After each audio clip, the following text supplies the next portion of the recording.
This is Mac Payne here with part 2 of my series on Real Success Guaranteed. In part 1, I told you about how I discovered these 5 principles of success that helped me do things I never thought I would be able to do. I discovered that they would work for anybody, and that's why I'm sharing it with you. Nothing is for sale here other than me giving you good information that can change your life. I know, because it changed mine.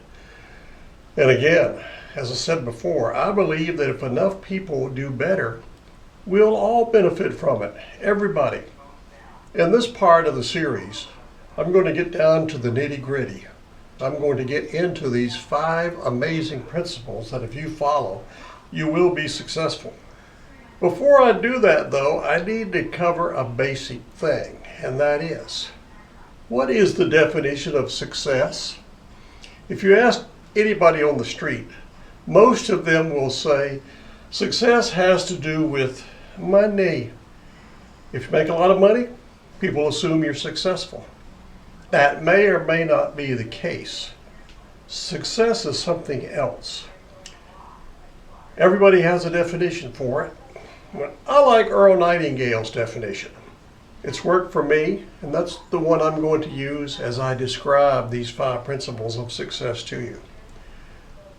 Make sure you have a pencil. Make sure you note this, what I'm going to tell you. Success is the progressive realization of a worthy goal. Did you get that? Success is the progressive realization of a worthy goal. Let's look at the key words in that definition. Number 1, progressive. Being successful requires moving along, doing something, progressing, building on something. It doesn't just happen all of a sudden and you're successful. So progressive is very important. The next is realization. Realization means you've got to go out there and make something happen. You've got to do it. Third word is worthy. The progressive realization of a worthy goal. The goal that you're going to go after or choose to pursue has to be worthy. It's got to be good. If you have a goal of, say, I want to rob a bank, it's not going to work. Or I want to steal something from my neighbor's yard. That's going to be my goal. That's no good. It won't work. Your goal must be a goal of excellence and a worthy goal. And then the last word in our definition of progressive realization of a worthy goal is goal. Goal is the key thing in this whole process. You've got to have a goal to go after to become successful. The lack of goals is what causes men and rivers just to wander aimlessly everywhere. If you don't have any goals in life, you just sort of get bumped around and go wherever life sends you. You're not in control. It is so important for you to select a goal of excellence. Once you've done that, you are on your way to success. We now know what the definition of success is, the progressive realization of a worthy goal. Now it's time to move on into looking at these 5 principles of success that will change your life if you use them. The first one is, as you would imagine, set for yourself a goal of excellence. You've got to have a place you're going to. According to Earl Nightingale and other people who study these things, that if you take a group of 100 people at random at the age of 25 and then follow their lives up until they're 65, at 65 you'll find that 5 of those 100 people are financially independent.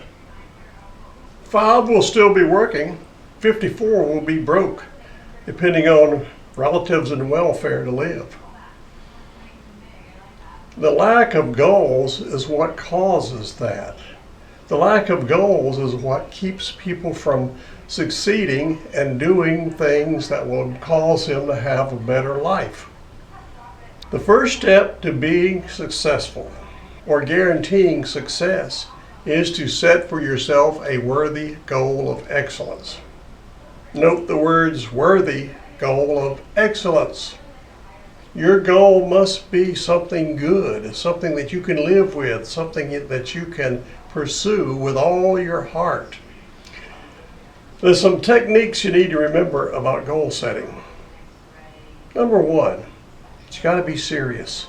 You can't just say, oh, I want to be rich or retire. Those are too general to work. Your goal must be specific, not only in what you intend to do, but also time-wise. Like, let's say you want to lose weight. If you just say, I want to lose some weight, that's not going to work. You have to say something like this. I want to lose 25 pounds in 3 months. There you have a goal of something you're going to do, and you got a time limit, so you know you've got to get to work. So it's very important to pick the right goal. Another little thing about goal setting is that you really need to brainwash yourself. That used to be a bad term, brainwashing. Back in the Korean War, they said American soldiers would be brainwashed by the North Koreans, and it had a bad connotation. But brainwashing is good when it comes to goal setting. You need to, in effect, wash your brain out of all the negative thoughts and put it in there what you're going to do. One technique that worked good for me is to take a 3x5 card, write a short goal statement on there, something that tells what you intend to do. Take that card out, put it in your pocket, and look at it every day, many times. Another good thing to do is tape it to your bathroom mirror. That way you know you'll see it twice a day. Once in the morning when you get up and once at night when you go to bed. You want to get that ingrained in your mind what you're going to do. Once you get that done, you have selected a goal of excellence. It's a good one.